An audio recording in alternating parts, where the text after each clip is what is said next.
Right before the main event, Caitlin Clark gets called for a foul here, and she runs over and she's like, I didn't touch her. I didn't touch her. And they're saying, well, look at it. We'll look at it. We'll look at it. We'll look at it. She's like, wow, look at it. And she's right. There's no contact made. She gets called for the foul. Watch this replay right here. Just no contact made.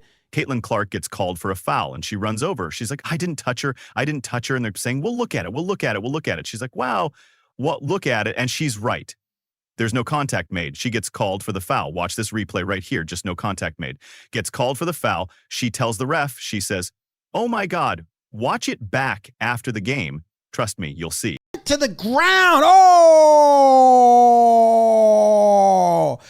she can't believe it. Oh, what the fuck? What? Are you kidding me? I just got fouled for not touching someone.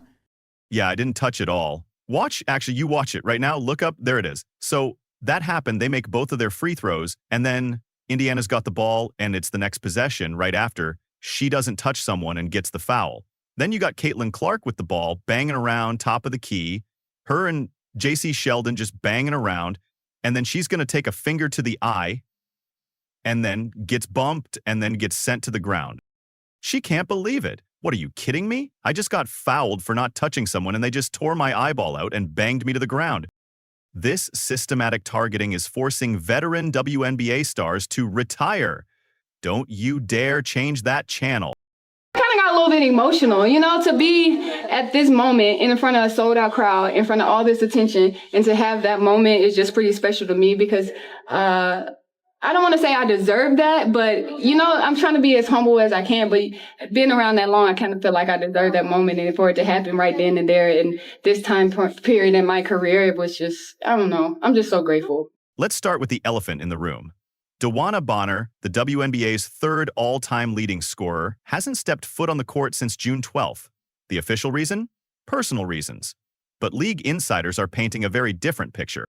WNBA writer Rosalina Lee isn't mincing words. She believes Bonner is seriously considering retirement. And it's not just about age or injury. It's about keeping up with the new pace of play that Caitlin Clark has brought to the Indiana Fever. There are rumors she can't keep up. Clark's role has raised the bar. Older players must keep up or fall back. It's tough at this point in a career. Rosalina Lee. And then what did you make of Sophie Cunningham's flagrant foul on JC towards the end? It was a flagrant foul. You think it's like defending Caitlin or defending the team, or how do you view just how it all? I view it as a flagrant foul. Wow, that's about the game too. Yeah, well, I mean, that you guys came for basketball. Yeah, Let's talk about basketball. Yeah. Come on now. What do you think of just how you all were able to pull away in the second half, Caitlin, and We're particularly? going to the Commissioner Cup Championship. Let's That's go! pretty exciting. Y'all want to talk about that? Let's talk about that. Here's what makes this even more concerning. Bonner signed a one-year deal worth approximately $200,000, 0 cents with the Fever, played just 3 games, and then disappeared. Some reports suggest she's even wiped the Fever from her social media pages, though we haven't been able to independently verify this. The timing couldn't be worse for Indiana. With forward Damaris Dantas already on temporary leave from June 26th to July 8th, the Fever could find themselves dangerously short-handed if Bonner doesn't return or if they can't secure a replacement signing.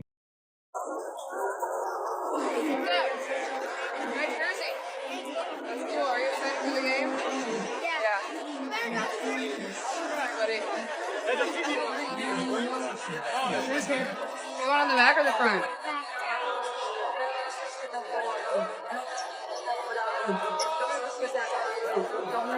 Oh God! Let me see the jersey. Turn around. All right. To understand why veterans like Bonner might be feeling the pressure, we need to examine just how dramatically Caitlin Clark has transformed this league. The numbers don't just tell a story, they scream it from the rooftops. She single-handedly delivered. WNBA record. This is her second season. And you put the numbers together, that's like 10 seasons. That girl did it in 10 seasons. That means she had 1 a season. Caitlin Clark is... when Caitlin Clark gets to 10 seasons, she's going to have 100 of these. And y'all can't get a girl her roses. Now, I don't like the fact that she be getting woke because she don't want all these lesbians to be mad at it. At the end of the day, is the woman putting in the Before Clark, the WNBA was fighting for airtime. After her arrival, it became appointment television. We're talking about a one-woman economic stimulus package here. Let that sink in. One player sits out, and more than half the television audience for the entire league vanishes. This isn't just impact, this is complete market dominance. Clark has already achieved a triple-double and led the Indiana Fever to their first Commissioner's Cup final. Her shooting can be inconsistent, particularly from three-point range. She's gone 1 for 17 from behind the arc in her last 2 games, but her playmaking ability and leadership continue to set her apart. I mean, there's going to be stretches that are really good and stretches that aren't as good. Obviously, it's frustrating. You want them to go in. The challenge for myself going forward is just continue to pour into every other aspect of the game. Walk me through your perspective on the flagrant foul, and what was the point you were trying to make to her? It's just a good take foul, you know? Either Angel gets wide open 2 points or, we send him to the free throw line. Nothing malicious about it. It's just a take foul. Every basketball player knows that.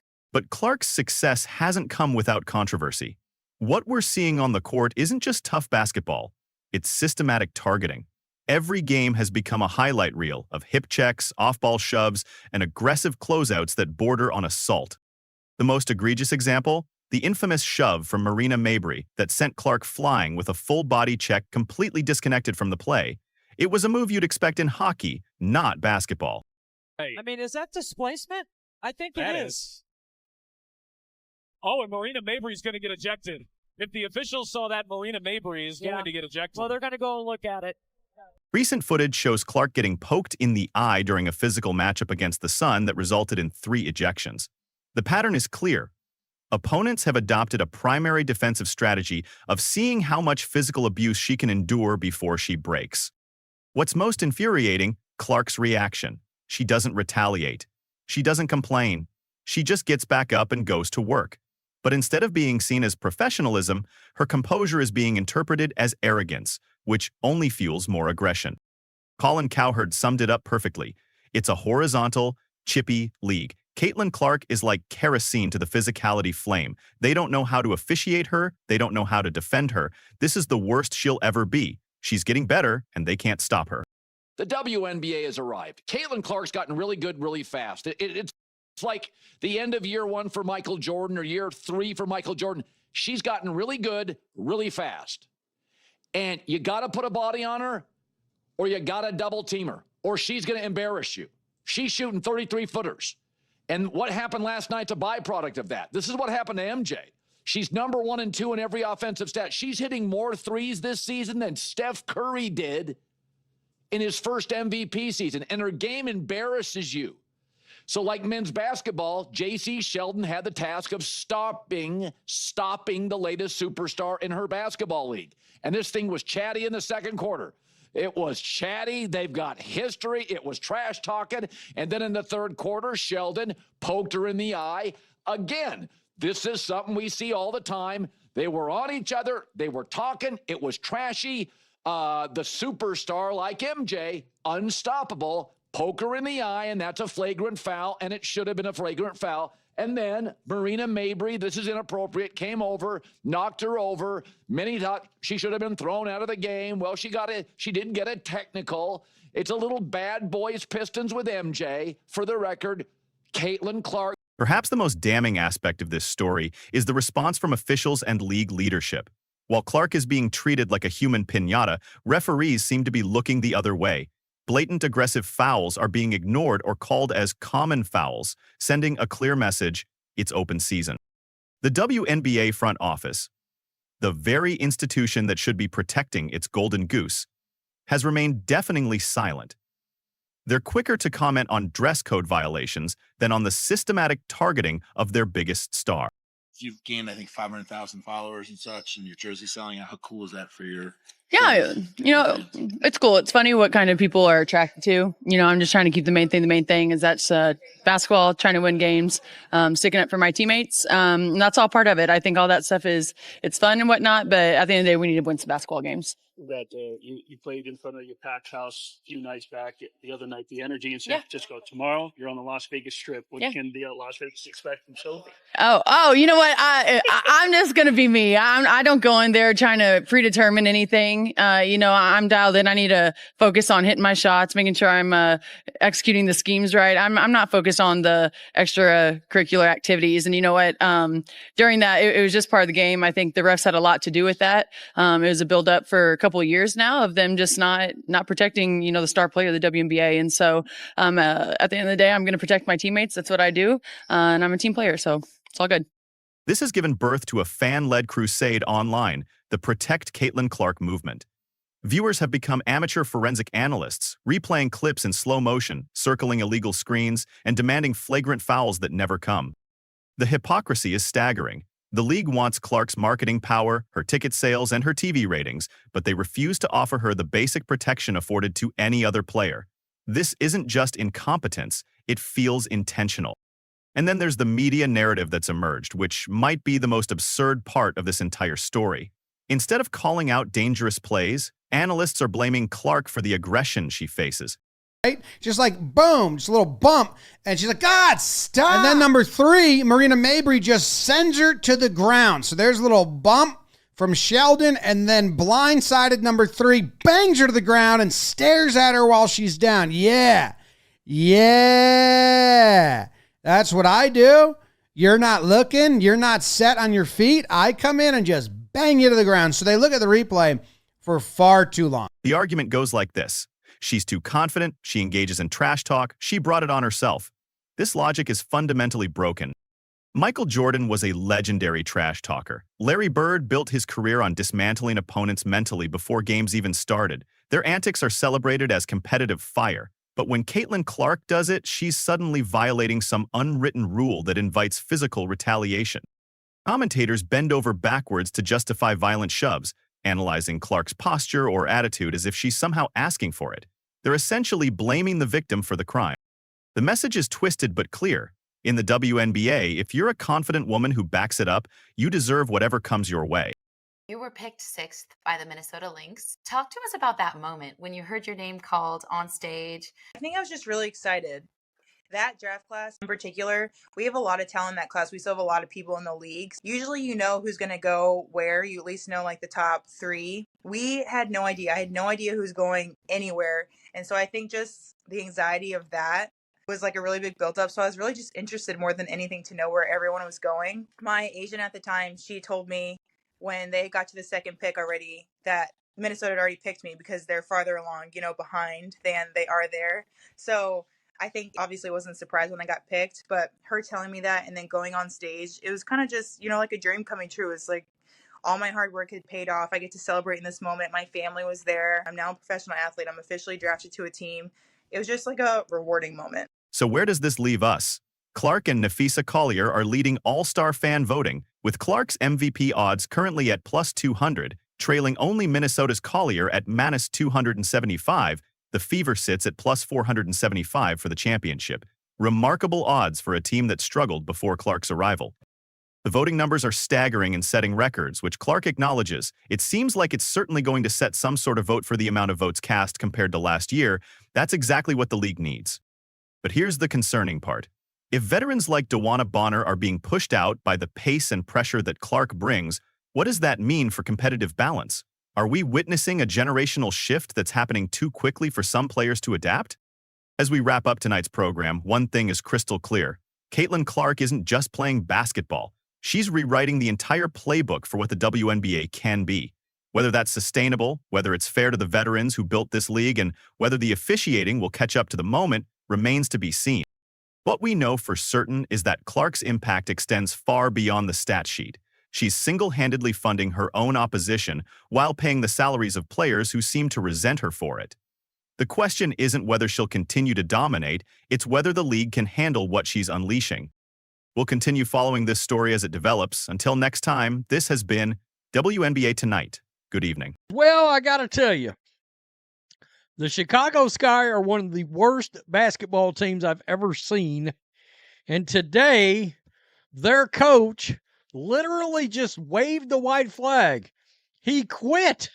He literally just said, Phoenix Mercury, destroy us even more than you're destroying. Angel Reese, number 13 on the list, 173,000 votes. Angel Reese hits a three, starts to get in a rhythm. One shot. She was kind of anonymous. She had a couple of okay defensive plays which kind of pushed out on Copper and stuff. She was just anonymous. And today, Tyler Marsh had to sit Angel Reese down to remind her, you ain't all that, dog. Angel Reese put up 9 points, had 2 assists, 2. What you're about to hear will destroy Angel Reese's career reputation forever. This is not clickbait. This is the brutal truth that the WNBA doesn't want you to know. Caitlin Clark just exposed Angel Reese in the most savage way possible, and the internet is going absolutely insane. While Reese was posting fashion pics and begging for all-star votes, Clark dropped a nuclear bomb performance that left Angel looking like she doesn't even belong in the same league. Take us through the flagrant foul from your perspective, just what you saw in that play, what happened. Basketball play, refs got it right. Move on. The tweets are ruthless, and they're all true. Angel Reese now has more rebounds than points in her career, 526 PTS, 532 REB. Brick Center just ended her entire career with one tweet. Angel Reese did all this before the game just to drop 4 points and lose by 30 to a Fever team with no Caitlin Clark. I missed you, Sage. Hold on, one second.